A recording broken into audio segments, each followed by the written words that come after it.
नमस्कार मित्रों, पीसीएस पाठशाला में आप सभी का स्वागत है। एमपी असिस्टेंट प्रोफेसर की क्लास चल रही है।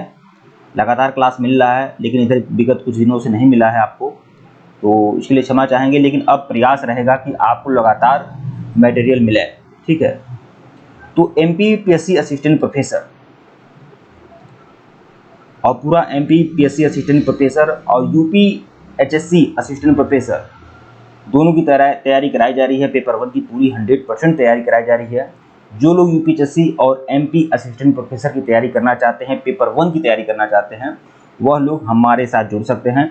हमारा ऑफिशियल व्हाट्सएप नंबर ऊपर दिया हुआ है। आप हमारे ऑफिशियल व्हाट्सएप नंबर पर मैसेज करेंगे और आप लोग यूपीएचएससी असिस्टेंट प्रोफेसर पेपर 1 और एमपीपीएससी असिस्टेंट प्रोफेसर पेपर 1 दोनों के लिए आप लोग जुड़ सकते हैं। टेलीग्राम बनाया गया है, असिस्टेंट प्रोफेसर के लिए टेलीग्राम बनाया गया है, लिंक डिस्क्रिप्शन में है। आप लोग टेलीग्राम को भी जरूर ज्वाइन कर लीजिएगा। आइए शुरुआत करते हैं। देखिए, Madhya Pradesh assistant professor paper 1 का सिलेबस के अनुसार जो पहला टॉपिक है, आज पहले टॉपिक से ही प्रारंभ करते हैं, ठीक है। वैसे मैं बहुत कुछ पढ़ाया हूँ, लेकिन अब क्लास के नज़रिए से, नोट्स के माध्यम से पढ़ाया हूँ आप लोग को, लेकिन क्लास के नज़रिए से यह पहला वीडियो है, ठीक है। आइए शुरुआत करते हैं। एमपी असिस्टेंट प्रोफेसर पेपर 1 की तैयारी हो रही है। यह पहला क्लास है आप लोग का, ठीक है।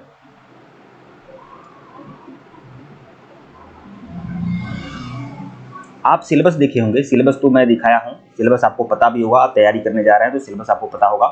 तो सिलेबस के अनुसार जो पहला टॉपिक है आपका, मध्य प्रदेश के इतिहास की प्रमुख घटनाएं, मध्य प्रदेश के इतिहास की प्रमुख घटनाएं, यह आपका पहला टॉपिक है सिलेबस के अनुसार। पेपर 1 मध्य प्रदेश के ऐतिहासिक प्रमुख घटनाएं, ऐतिहासिक प्रमुख घटनाएं। तो प्रमुख घटनाएं कौन सी रही हैं, प्रमुख घटना कौन सी रही है मध्य प्रदेश के इतिहास की, उन प्रमुख घटनाओं को देखेंगे।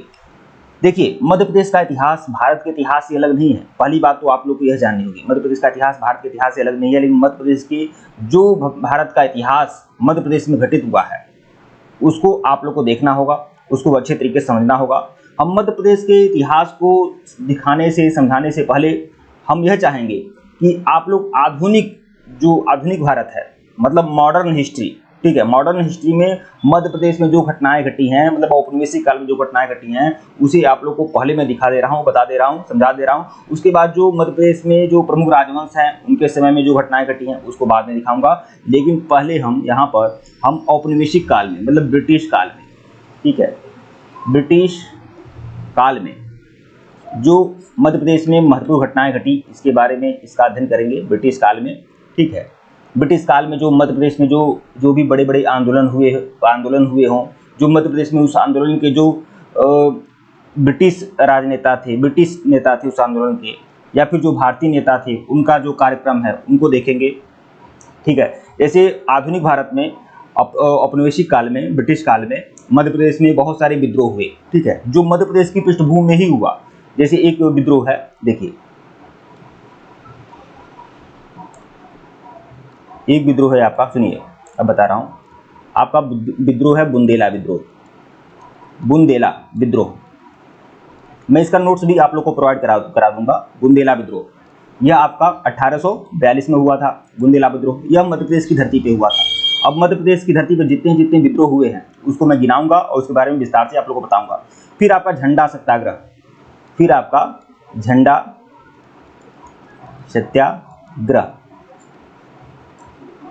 सत्याग्रह भी आपका मध्य प्रदेश की धरती पे हुआ था और यह 1923 में हुआ था। यह आधुनिक भारत में जो घटनाएं हुई हैं ब्रिटिश काल में मध्य प्रदेश में, उसको मैं बता रहा हूं। फिर आपका जंगल सत्याग्रह, देखिए, जंगल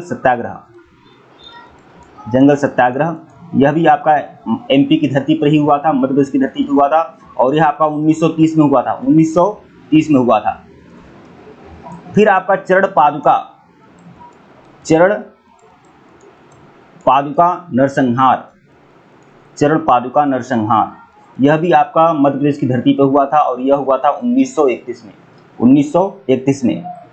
तो इन सभी आंदोलनों के बारे में आपको पढ़ना होगा। और यह सभी जो घटनाक्रम है ये आधुनिक भारत का है, ठीक है। उसके बाद हम प्राचीन भारत में जो मध्य प्रदेश की जो घटनाएं रही हैं उसको बारे में हम देखेंगे, ठीक है। जो प्राचीन भारत में जो प्रमुख स्थल रहे हैं, पूरा स्थल रहे हैं मध्य प्रदेश में, उसके बारे में देखेंगे। फिर मध्यकालीन भारत में जो प्रमुख राजवंश हैं या उनके संबंधित जो घटनाएं हैं उनके बारे में देखेंगे। तो पहले हम आधुनिक भारत को ही कंप्लीट करा रहे हैं, ठीक है। चंद्रपादुका नरसंहार आपका 1931 में हुआ था। फिर आपका त्रिपुरी अधिवेशन, आप इस अधिवेशन के बारे में जानकारी आपको होगी। ये त्रिपुरी अधिवेशन जो था कांग्रेस का अधिवेशन था, भारतीय राष्ट्रीय कांग्रेस का अधिवेशन था त्रिपुरी अधिवेशन। अरे इसी में तो नेताजी सुभाष चंद्र बोस भारतीय राष्ट्रीय कांग्रेस के अध्यक्ष बने थे, त्रिपुरी अधिवेशन। तो इसको बारे में भी आपको पढ़ना है, बताऊंगा, ठीक है। अब देखिए मध्य प्रदेश में नमक सत्याग्रह, दांडी मार्च हुआ था महात्मा गांधी का, तो मध्य प्रदेश में भी एक नमक सत्याग्रह हुआ था। मध्य प्रदेश में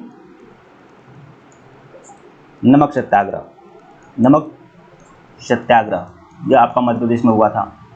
नमक सत्याग्रह कब हुआ था मध्य प्रदेश में? तो यह आपका 1930 में हुआ था, ठीक है।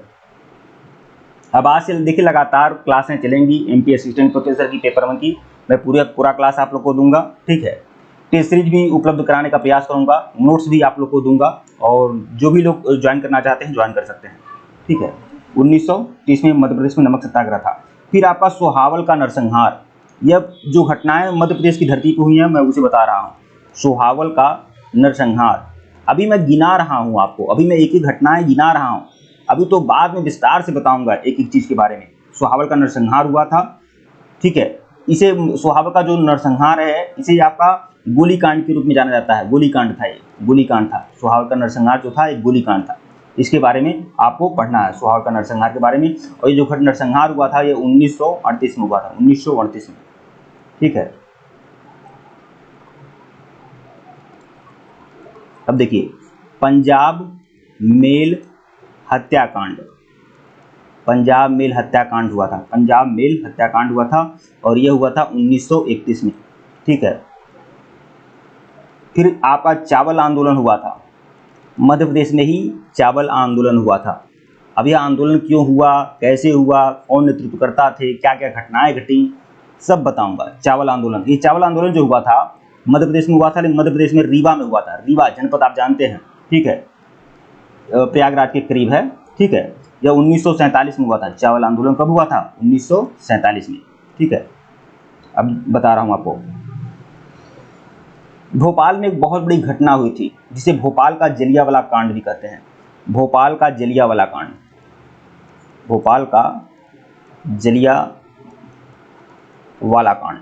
यह भी आपका भोपाल में हुआ था। और यह जो जलियांवाला कांड था यह 1949 में हुआ था। मतलब यह इतना विभत्स घटना थी, इतनी विभत्स घटना थी कि इसका कंपेयर किससे करते हैं? जलियांवाला कांड से करते हैं। जलियांवाले कांड से इसका कंपेयर करते हैं, ठीक है। इतनी विभत्स घटना थी ये, इसीलिए भोपाल का जलियांवाला कांड कहते हैं। 1949 में घटना हुई थी ये। अभी मैं सब कुछ आप लोगों को गिनाऊंगा, बताऊंगा, ठीक है। फिर आपका भोपाल राज्य का स्वतंत्रता संघर्ष, भोपाल राज्य का स्वतंत्रता संघर्ष, यह भी आपको पढ़ना है कि भोपाल राज्य का स्वतंत्रता संघर्ष क्या था, ठीक है। फिर आपका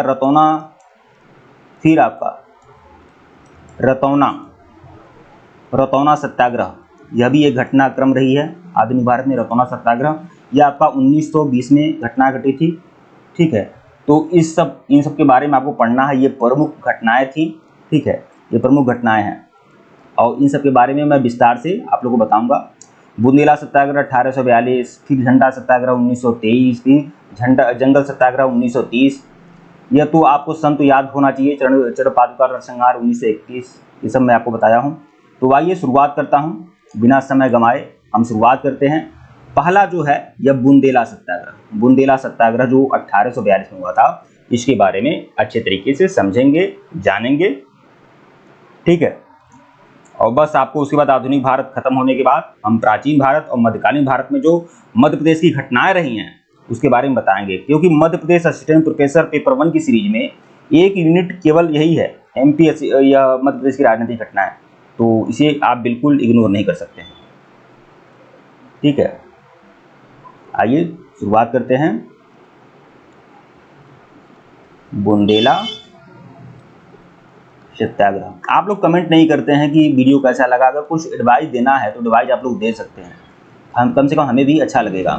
ठीक है, 1842 में ऐसी बात नहीं कि हम शिकायत नहीं सुनना चाहते हैं, शिकायत जरूर सुनना चाहते हैं। आप शिकायत करिए, अगर यह लगेगा कि कुछ दिक्कत है तो आप बताइएगा। बुंदेला सत्याग्रह, देखिए बुंदेला सत्याग्रह के बारे में देखेंगे, जो ब्रिटिश काल में एक प्रमुख घटना थी और यह एमपी की धरती पर हुआ था, मध्य प्रदेश की धरती पर हुआ था। बुंदेला सत्याग्रह में एक चीज आप लोग देख रहे हैं, बुंदेला एक जगह का नाम है, एक जगह भी है, एक स्थान है बुंदेलखंड। आप जानते होंगे बुंदेलखंड का नाम सुने हैं आप लोग, बिल्कुल सुने होंगे। यह भौगोलिक क्षेत्र है बुंदेलखंड। देखिए बुंदेलखंड जो है, बुंदेलखंड, पहले बुंदेलखंड के बारे में आपको बता देते हैं, फिर बुंदेला सत्याग्रह। देखिए बुंदेलखंड एक भौगोलिक क्षेत्र है। उत्तर प्रदेश से आप लोग होंगे अगर, तो आप लोग को पता होगा उत्तर प्रदेश के बारे में कि उत्तर प्रदेश का मैप कैसा है, चतुर्भुजाकार है। जैसे मान लीजिए यही उत्तर प्रदेश है, ये आपका यूपी है। उत्तर प्रदेश का जो मैप है, नक्शा है, यह चतुर्भुजाकार है और उत्तर प्रदेश को 4 भौगोलिक भागों में बांटा गया है। कितने भागों में बांटा गया है उत्तर प्रदेश को? 4 भौगोलिक भागों में बांटा गया है। ये इलाका जो पड़ जाता है पूर्वांचल का पड़ जाता है, और यह जो इलाका पड़ जाता है पश्चिमी उत्तर प्रदेश का पड़ जाता है। ठीक है, और ये जो इलाका पड़ जाता है यह अवध का इलाका होता है, यह आपका अवध होता है। ठीक है, यह आपका पश्चिमी उत्तर प्रदेश और यह आपका पूर्वांचल। ठीक है, अब यह जो उत्तर प्रदेश का जो सबसे निचला इलाका है, यह जो निचला इलाका है, मुझे मैप उतना मैं बस ये जानता हूँ 4 भागों में बांटा गया, थोड़ा बहुत हेर-फेर होगा तो आप लोग समझ लीजिएगा। कुल मिलाकर समझिए कि यह उत्तर प्रदेश का जो मैप है, इसका जो निचला इलाका है, निचला जो क्षेत्र है, यही बुंदेलखंड कहलाता है। बुंदेलखंड, यही आपका क्या है? बुंदेलखंड है। और मैं आपको बता दूं, बुंदेलखंड एक ऐसा भौगोलिक क्षेत्र है जिसका कुछ हिस्सा उत्तर प्रदेश में भी है और कुछ हिस्सा एमपी में भी है। जैसे मान लीजिए यहाँ पर एमपी है, यहाँ पर यूपी है, यूपी ऊपर है, और यहाँ पर क्या है? एमपी है। तो बुंदेलखंड का कुछ हिस्सा यूपी में भी पड़ता है और कुछ हिस्सा जो क्या है, एमपी में भी पड़ता है। ठीक है, अब बुंदेलखंड के जो जिले, जो उत्तर प्रदेश के जो जिले जो बुंदेलखंड में पाए जाते हैं, उसमें कौन कौन से जिले हैं? ठीक है, आइए बता दे रहा हूँ कौन कौन से जिले हैं बुंदेलखंड में उत्तर प्रदेश के। जैसे आपका झांसी है, महोबा,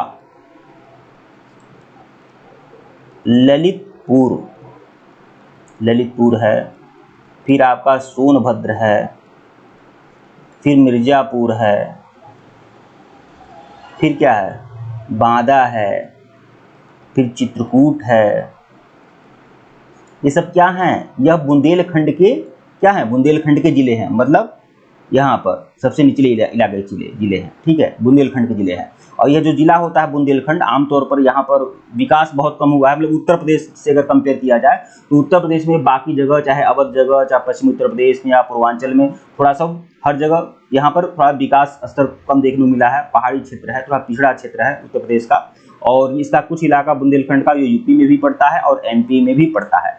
अरे वह जो कविता है सुभद्रा कुमारी चौहान का, आप लोगों ने सुना होगा। सुभद्रा कुमारी चौहान की कविता है, बुंदेले हर बोलो के मुख हमने सुनी कहानी थी, वो खूब लड़ी मर्दानी थी, वो झांसी वाली रानी थी। तो झांसी वाला जो इलाका है, क्षेत्र है, यह बुंदेलखंड में ही पड़ता है। ठीक है, तो हम यह जो बुंदेला सत्याग्रह है, यह आपका पूरे बुंदेलखंड में ही हुआ है लगभग। तो मैं इसीलिए मैं बुंदेला सत्याग्रह में मैं बुंदेलखंड को समझा दिया हूँ, हालांकि आप लोग समझ गए होंगे। तो आइए बुंदेला सत्याग्रह को समझते हैं। 1842 में घटना हुई थी बुंदेला सत्याग्रह, लेकिन इसका जो क्षेत्र था वो सारे बुंदेलखंड में नहीं था, कुछ क्षेत्रों में था और विशेष रूप से मध्य प्रदेश के बुंदेलखंड वाले इलाके में था। आइए देखते हैं।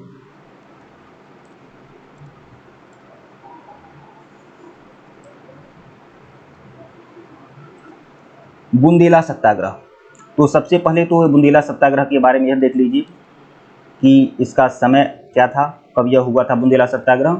तो 1842 में इसकी अवधि है 1842 में यह हुआ था। ठीक है, यह क्यों हुआ था? ये बुंदेला सत्याग्रह जो हुआ था, इसका कारण क्या था? यह सत्याग्रह होने का कारण क्या था? बुंदेला विद्रोह का, मैं सत्याग्रह कर रहा हूँ, क्षमा करिएगा, बुंदेला विद्रोह। तो बुंदेला विद्रोह का कारण क्या है? अच्छा, ब्रिटिश काल में जो भी आंदोलन होते थे, जो भी विद्रोह होते थे, उसका मुख्य कारण क्या होता था? अरे राजस्व की कमियां ही तो मुख्य कारण होती थी, राजस्व नीति की कमियां। ठीक है, क्या कारण था इसका, बुंदेला विद्रोह का, राजस्व नीति की कमियां कमियां ठीक है, और क्या, भारी कर की मात्रा और राजस्व नीति की कमियां। ठीक है, इसकी वजह से ही क्या हुआ, पूरे बुंदेलखंड में मतलब कि कुछ मध्य प्रदेश के कुछ क्षेत्रों में बुंदेला विद्रोह हुआ था। अब किस किस क्षेत्रों में हुआ था ये मैं अब बता रहा हूँ आपका, बुंदेलखंड के किस किस क्षेत्र में हुआ था यह। ठीक है, स्थान कौन कौन से क्षेत्र में यह बुंदेला विद्रोह हुआ था उसका स्थान देख लीजिए। तो यह जो क्षेत्र हुआ था मध्य प्रदेश में एक जिला है सागर में हुआ था। ठीक है, सागर जिला में हुआ था। फिर नर्मदा क्षेत्र का मतलब ये है कि नर्मदा घाटी के आसपास के जो जिले थे, अब वो कौन कौन से जिले थे उसके बारे में बता दे रहा हूं आपको। जैसे इसमें जो जिले थे नर्मदा क्षेत्र में, जबलपुर आपका मुख्य था, फिर आपका जबलपुर था, फिर नरसिंहपुर था। ठीक है, जबलपुर, नरसिंहपुर आदि क्षेत्र थे। ठीक है,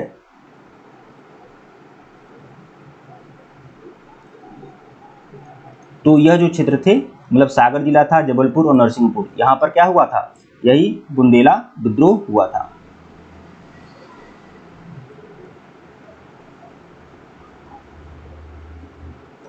अच्छा, सागर जिला में, अब हम सागर जिला के देखेंगे, सागर जिला में इस विद्रोह का नेतृत्व किसने किया।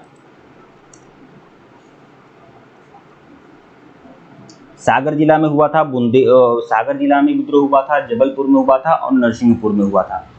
सागर जिला में जो विद्रोह हुआ था बुंदेला विद्रोह, उसमें प्रमुख भूमिका किसकी थी, तो उसमें यह विद्रोह कब हुआ था, 1842 में हुआ था, आपको पता है। इसमें प्रमुख भूमिका किसकी थी, तो इसमें दो सरदार थे, जवाहर सिंह बुंदेला, एक सरदार था जवाहर सिंह बुंदेला। ठीक है, यह सरदार था, और एक सरदार था मधुकर शाह। तो कुल मिलाकर सागर जिला में जवाहर सिंह बुंदेला और मधुकर शाह के नेतृत्व में भयंकर विद्रोह हुआ। ठीक है, इतना ज़्यादा इन दो बुंदेला सरदारों ने इतना ज़्यादा विद्रोह किया कि सागर जिला का जो दीवानी न्यायालय है, सागर जिला का जो दीवानी न्यायालय, इन्होंने यह कह दिया कि ये जो दो सरदार हैं जवाहर सिंह और मधुकर शाह, इनकी जो संपत्ति है इनकी संपत्ति जब्त कर लिया जाए। आज विद्रोह होता है तो यह कार्य होता है। तो उस समय विद्रोह के अनुसार दीवानी न्यायालय ने क्या किया, सागर जिला के दीवानी न्यायालय ने किंग बुंदेला ठाकुरों जवाहर सिंह बुंदेला मधुकर शाह की क्या कर दी, संपत्ति जब्त करने का आदेश दे दिया। अब देखिए, संपत्ति जब्त करने का जब आदेश दिया तो जो दो ठाकुर सरदार थे जवाहर सिंह बुंदेला और मधुकर शाह बुंदेला, इन लोगों ने क्या किया, इन लोगों ने भयंकर विद्रोह कर दिया। ठीक है, अब इन लोगों ने भयंकर विद्रोह प्रारंभ कर दिया, पूरे बुंदेलखंड में विद्रोह क्या कर दिया, भयंकर विद्रोह प्रारंभ कर दिया। ठीक है, और बहुत सारे अंग्रेज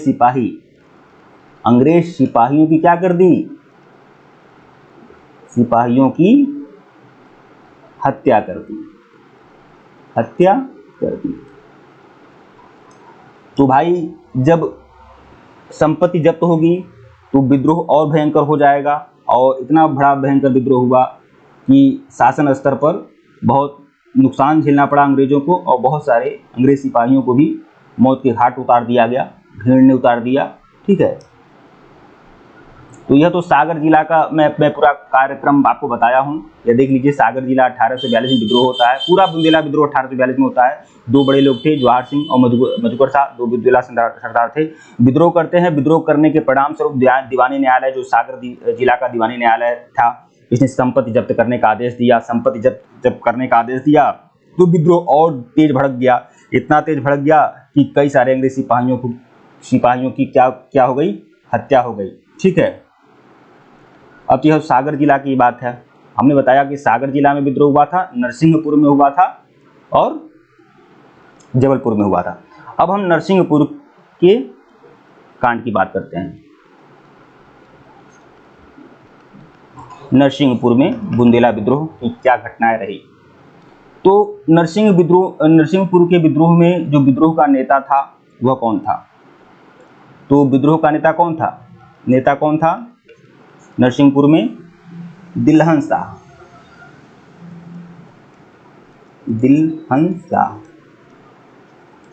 दिलहन शाह जो था वह नरसिंहपुर में विद्रोह का नेता था, दिलहन शाह। और इसने भी विद्रोह प्रारंभ किया नरसिंहपुर में, भयंकर विद्रोह इसने भी प्रारंभ किया। ठीक है, विद्रोह की एकदम पराकाष्ठा थी। ठीक है, इतना ज़्यादा विद्रोह हुआ था कि इसके साथ बहुत सारे लोग आ गए। ठीक है, कई सारे जो जागीरदार थे इस विद्रोह में, किसने किसने साथ दिया? जागीरदारों ने।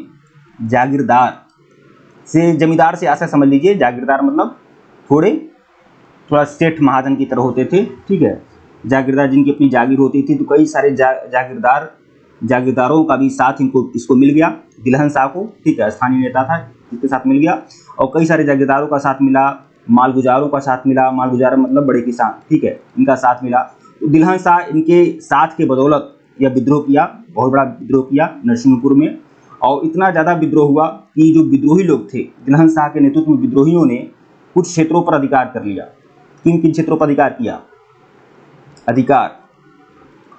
कुछ क्षेत्रों पे, अंग्रेजों के क्षेत्रों पर इन विद्रोहियों ने अधिकार किया। वह क्षेत्र था देवरी। नरसिंहपुर में एक क्षेत्र था देवरी, और कौन था? चावर पाठा। देवरी और चावर पाठा पर क्या कर लिया? इन लोगों ने अधिकार कर लिया। ठीक है, थोड़ा राइटिंग मेरा नहीं बन रहा, लेकिन धीरे धीरे बन जाएगा मुझे लग रहा है। मैं इसका नोट्स भी आप लोग को प्रोवाइड करा दूंगा। ठीक है, अब मैंने आपको ये बता दिया कि कहाँ सागर जिला का और नरसिंहपुर दो जगह विद्रोह हुए थे, बुंदेला विद्रोह। अब हम बताएंगे आपको जबलपुर में बुंदेला विद्रोह कैसे हुआ। जबलपुर में आप लोग को देखना होगा। जबलपुर की क्या घटनाएं रही, यहाँ विद्रोह का नेता कौन था, कौन कौन सी विद्रोह की घटनाएं यहाँ पर घटित हुई। तो जबलपुर में एक जगह है हीरापुर। ठीक है, तो हीरापुर के राजा थे हृदय शाह। जबलपुर में एक जगह है हीरापुर, तो हीरापुर के राजा हृदय शाह थे। तो हृदय शाह ने ही विद्रोह का क्या किया? नेतृत्व किया। मतलब जबलपुर में बुंदेला विद्रोह के नेता कौन थे? हीरापुर के राजा हृदय शाह, और इन्होंने क्या किया? विद्रोह का नेतृत्व किया।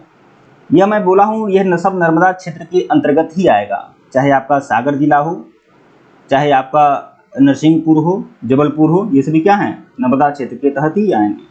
और देखिए हीरापुर जो था ये कहाँ था? जबलपुर के पास। हीरापुर के राजा थे हृदय शाह। जो हीरापुर में एक नदी भी बहती है, यह आपके लिए इंपॉर्टेंट हो सकती है, हिरन नदी।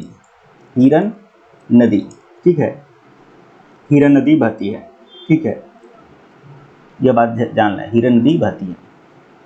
और हिरन नदी और प्लस नर्मदा नदी, हिरन नदी और नर्मदा नदी के संगम पर जब संगम होता है, हिरन नदी और नर्मदा नदी का संगम होता है, तो इसी संगम पर ये क्या है? यहीं पर हीरापुर रियासत है, जहाँ पर हृदय शाह ने नेतृत्व किया था।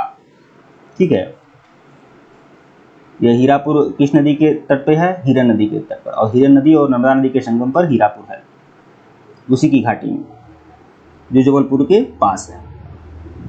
अब देखिए, जब हीरापुर में हृदय शाह ने विद्रोह कर दिया, तो विद्रोह की आग एकदम पूरे बुंदेलखंड में फैल गई। पूरे बुंदेलखंड में विद्रोह की आग क्या हो गई? फैल गई। समस्त बुंदेलखंड।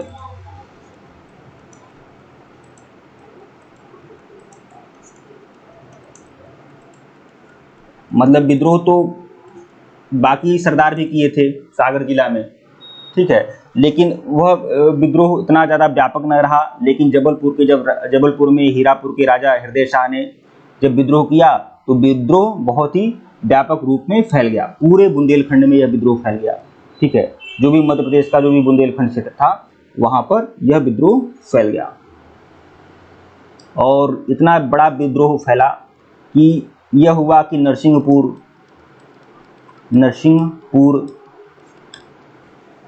सागर जिला, सागर तथा जबलपुर, जो यही 3 तो प्रभावित जिले थे बुंदेलखंड के, बुंदेला विद्रोह के। तो नरसिंहपुर, सागर और जबलपुर में विदेशी सत्ता क्या हो गई, कुछ समय के लिए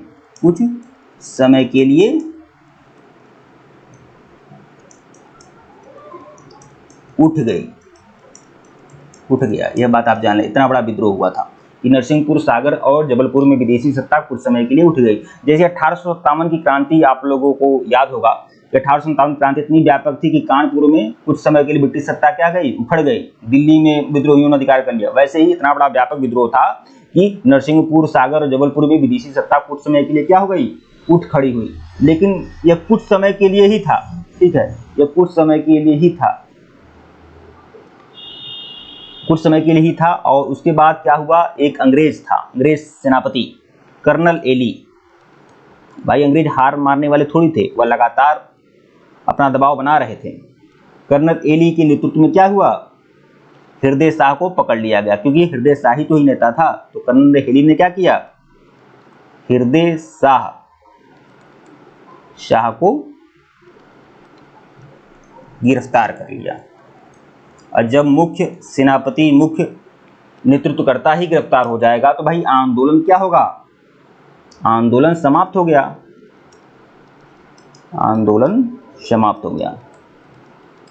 और गिरफ्तार किसने किया था, कर्नल एली ने हृदय शाह को गिरफ्तार कर लिया। उसके बाद क्या हुआ, आंदोलन पूरी तरह से समाप्त हो गया और जो भी विद्रोही थे उनका मनोबल गिर गया, क्योंकि उनका मेन जो मुख्य नेता था वही गिरफ्तार हो गया।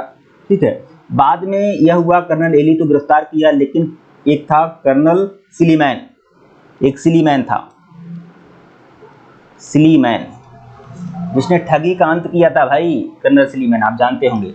तो कर्नल एली ने तो गिरफ्तार कर लिया, लेकिन सिलीमैन की सिफारिश पर क्या कर दिया गया, हृदय शाह को क्षमा कर दिया गया, मतलब क्षमा करके उसे क्या कर दिया गया, उसे कैद मुक्त कर दिया गया। हृदय शाह को क्षमा कर दिया गया और उसे कैद मुक्त कर दिया गया। लेकिन कुछ लोगों को फांसी मिली थी बुंदेला विद्रोह में। देखिए मधुकर शाह जो सागर जिला में विद्रोह किया था, मधुकर शाह को क्या किया गया, फांसी दी गई थी, सार्वजनिक फांसी दी गई थी, सार्वजनिक रूप से फांसी दी गई थी। भाई ये हृदय शाह जो थे राजा थे, तो भाई राजा को फांसी देना, राजा को दंड देने से क्या हो जाता, विद्रोह का भी खतरा था, इसीलिए राजा को दंड नहीं दिया गया होगा, यही होता है। तो राजा को दंड दिया गया क्योंकि विद्रोह उठ खड़ा होता है। और यह जो मधुकर शाह थे, यह साधारण क्या थे, साधारण सरदार थे। तो इनको क्या हुआ, मधुकर शाह ही जीवित बचा था, उसे सार्वजनिक रूप से फांसी दी गई थी मधुकर शाह को। तो यह भी आप बहुत ही इंपॉर्टेंट है, ठीक है, इसे आप जरूर ध्यान रखिए आप लोग। अब देखिए कितना अच्छा बेहतरीन ढंग से हमने बुंदेला विद्रोह को बहुत ही बखूबी अच्छे तरीके से समझा दिया हूँ, बता दिया हूँ। आइए फिर से एक बार रिवाइज करा देता हूँ आप लोगों के लिए, और मैं पूरे तरीके से बता दूं कि यहाँ से कोई भी प्रश्न आपका मिस्टेक नहीं होगा। हर जो प्रश्न कहीं से भी आए यहाँ से आप कर लेंगे, ठीक है। पहला बात ध्यान रखिएगा, आइए एक बार रिवाइज हो जा रहा है 10-2 मिनट में। बुंदेला विद्रोह कब हुआ था, तो 1842 में बुंदेला विद्रोह हुआ था। झंडा सत्याग्रह कब हुआ था, 1923 में हुआ था। ये सब बाद में हम देखेंगे जब एक एक करके दिखाएंगे। तो यहाँ से जो मेन है बुंदेला विद्रोह, उसे हम देखेंगे। देखिए बुंदेला विद्रोह सत्याग्रह में लिखा हूँ, क्षमा चाहिए, बुंदेला विद्रोह है, बुंदेला विद्रोह। देखिए ये बुंदेला विद्रोह जो हुआ था कब हुआ था, 1842 में हुआ था। बुंदेला विद्रोह का मतलब क्या है, बुंदेल खंड के लोगों का विद्रोह। बुंदेलखंड जो क्या है, एक भौगोलिक क्षेत्र है जिसका कुछ हिस्सा यूपी में पड़ता है, यूपी में, और कुछ हिस्सा क्या पड़ता है, एमपी में पड़ता है। यूपी में जो हिस्सा पड़ता है उसमें कुछ जिले हैं, झांसी, महोबा, ललितपुर, सोनभद्र, मिर्जापुर, बांदा और चित्रकूट, ठीक है। और इसी का कुछ हिस्सा, निचला हिस्सा एमपी में पड़ता है। तो उसी बुंदेलखंड में विद्रोह हुआ था, मध्य प्रदेश के बुंदेलखंड वाले क्षेत्र में। और मध्य प्रदेश के बुंदेलखंड वाले क्षेत्र में कुछ जिले थे, जिसमें सागर जिला था और नर्मदा क्षेत्र का जिला था। नर्मदा क्षेत्र में कौन से जिले थे, जबलपुर और नरसिंहपुर, जो नर्मदा नदी के घाटी में थे, जबलपुर और नरसिंहपुर और सागर, ठीक है। यहाँ पर विद्रोह हुआ था। अच्छा, विद्रोह कब हुआ था, 1842 में हुआ था। विद्रोह का कारण क्या था, विद्रोह का कारण क्या था, राजस्व नीति की कमियां और कर जिसका अभी लोग विरोध कर रहे थे। यही तो आमतौर पर कमियां होती हैं, ठीक है। अब देखिए, सागर जिला में जो विद्रोह हुआ 1842 में ही हर जगह विद्रोह हुआ। तो सागर जिला में जो विद्रोह का नेता था वो कौन था, जवाहर सिंह बुंदेला। जवाहर सिंह बुंदेला और मधुकर शाह, यह इंपॉर्टेंट है, ध्यान रखिएगा। जवाहर सिंह बुंदेला और मधुकर शाह ने कहां से विद्रोह का नेतृत्व किया था, सागर जिला से, ध्यान रखिएगा। अब जब जवाहर सिंह बुंदेला और मधुकर शाह विद्रोह करते हैं तो दीवानी न्यायालय, सागर जिला का जो दीवानी न्यायालय है, उनकी संपत्ति क्या कर लेता है, जब्त कर लेता है। उसके बाद संपत्ति जब्त करने के बाद यह दोनों लोग और विद्रोह करते हैं, बहुत बड़ा विद्रोह करते हैं, ठीक है। इतना बड़ा विद्रोह करते हैं कि कई सारे अंग्रेज सिपाहियों की क्या कर देते हैं, हत्या कर देते हैं। अब अंग्रेज बौखला जाते हैं। तो यह तो सागर जिला का घटनाक्रम है। अब हम नरसिंहपुर में देखेंगे। नरसिंहपुर में विद्रोह का नेतृत्व किसने किया था, नरसिंहपुर में विद्रोह का नेता कौन था, दिलहन शाह था। दिलहन शाह विद्रोह का नेता था। दिलहन शाह इतना बड़ा विद्रोह करता है, भयंकर विद्रोह करता है, और इसका साथ कौन देता है, इसका साथ दे देते हैं जो वहाँ के जागीरदार होते हैं, जो वहाँ पे मालगुजार होते हैं, वह भी लोग इसके साथ आ जाते हैं। इतना बड़ा साथ लोग दे देते हैं इसका, दिलहन शाह का, कि इसने क्या किया, देवरी जगह है वहां पर अधिकार कर लिया। चावर पाठा जगह है वहां पर भी क्या कर लिया, अधिकार कर लिया, ठीक है। अब देखिए जबलपुर। अब जबलपुर में विद्रोह कैसे हुआ बुंदेला लोगों का, तो जबलपुर में जगह है हीरापुर। ये बुंदेला विद्रोह में हीरापुर आएगा। तो जबलपुर में ही देखिए, ये जबलपुर में ही जगह है हीरापुर। तो हीरापुर से विद्रोह का नेतृत्व किसने किया, हृदय शाह ने किया। हृदय शाह, हीरापुर से विद्रोह का नेतृत्व किसने किया, हृदय शाह ने किया। अब देखिए हीरापुर के बारे में आप जान लें, तो हीरापुर में एक नदी बहती है, हीरन नदी। हीरन नदी कहाँ बहती है, हीरापुर में हीरन नदी बहती है। हीरन नदी और प्लस नर्मदा नदी। तो हीरापुर में जब नर्मदा नदी और हीरन नदी मिल जाते हैं तो संगम, दोनों का संगम जब होता है तो इनका जो संगम के क्षेत्र पर ही यह जो जगह है हीरापुर, यही वह जगह है हीरापुर। और यहीं के राजा थे हृदय शाह, जिन्होंने क्या किया, विद्रोह किया था, बुंदेला विद्रोह किया था, ठीक है। अब हीरापुर में जो हृदय शाह का विद्रोह था बहुत व्यापक हुआ, इसका बहुत ही व्यापक असर पड़ा, और इनका इतना बड़ा व्यापक असर पड़ा कि समस्त बुंदेलखंड में यह विद्रोह फैल गया।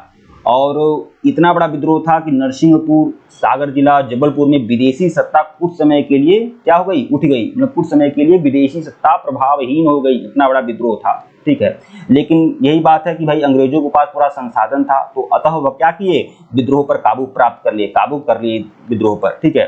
कर्नल एली एक बहुत ही योग्य सेनापति था। कर्नल एली के नेतृत्व में क्या हुआ, हृदय शाह को सपरिवार गिरफ्तार कर लिया गया। हृदय शाह को, और जब नेतृत्व करता, जब मुख्य नेता ही गिरफ्तार हो जाएगा तो आंदोलन कहाँ तक चलेगा, तो आंदोलन पूरी तरह से समाप्त हो गया, पूरी तरह से समाप्त हो गया। बिंदुला विद्रोह का जो आंदोलन था वह समाप्त हो गया। उसके बाद स्लीमैन एक सेनापति था। स्लीमैन के सहयोग से, स्लीमैन की सिफारिश पर हृदय शाह को क्या कर दिया गया, क्षमा कर दिया गया, क्षमादान दे दिया गया हृदय शाह को, ठीक है।